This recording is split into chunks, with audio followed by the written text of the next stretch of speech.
দীঘাতে আজকে আমাদের ডে 2। আর আজকে আমরা বেরিয়ে পড়েছি জগন্নাথ মন্দির ধাম দেখার উদ্দেশ্যে। আর এটা ছিল আজকে আমার লুক, তোমরা দেখতেই পাচ্ছ। সেই লুকে আমাকে কেমন লাগছে সেটা তোমরা কিন্তু বলতে ভুলো না। আর এটা ছিল পুরো অ্যাম্বিয়েন্সটা। আজকে পুরো ব্লগটা বেশ কিছুটা অংশ আমি দীঘার এই জগন্নাথ মন্দির ধামেই কাটাবো এবং তোমাদের সাথেও শেয়ার করব বেশ কিছুটা অংশ। এখানে দেখতে পাচ্ছ মূল ফটকটা, আর এটা রয়েছে মন্দিরের ভিতরকার এরিয়াটা। এখানে বেশ কিছু জায়গায় ভিডিওগ্রাফি আর ফটোগ্রাফি করা অ্যালাউ নেই, কিন্তু সামনাসামনি করাই যায়। আর এটা ছিল মন্দিরের মূল ফটকের সামনে স্তম্ভ, এবং কিছুক্ষণ আগে তোমরা দেখতে পেলে জগন্নাথের রথযাত্রার কিছু মুহূর্ত।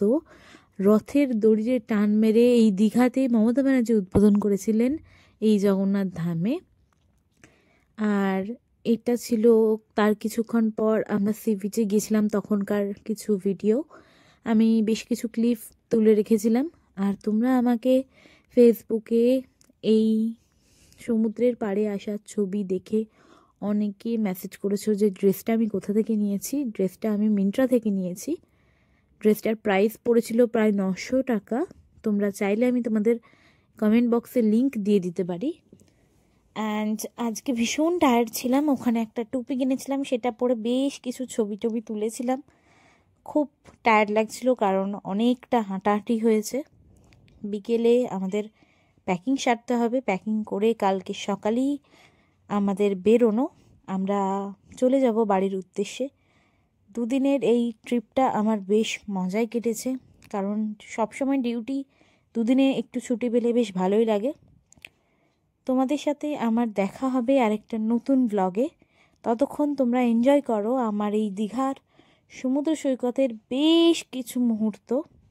জলে নেমে ভীষণ ঠান্ডা লেগে গেছিলো, আর আমিও খুব অসুস্থ হয়ে পড়েছিলাম দীঘাতে গিয়ে, কারণ এতটাই ঠান্ডা লেগেছিল। জল অব্দি আসার মুহূর্ত চলে এসেছিলো, কিন্তু আমি কিছুক্ষণ নিজেকে কন্ট্রোল করেছি। আর সন্ধেবেলায় গিয়েছিলাম বাবার কাছে, অর্থাৎ চন্দনেশ্বর মন্দিরে। দীঘায় আসলে আমি বারংবার চন্দনেশ্বর মন্দির তো আসি, আর সেখান থেকে কিছুটা ঘুরে এদিক ওদিক আসার পর আমি চলে এসেছিলাম সি বিচ মার্কেটে।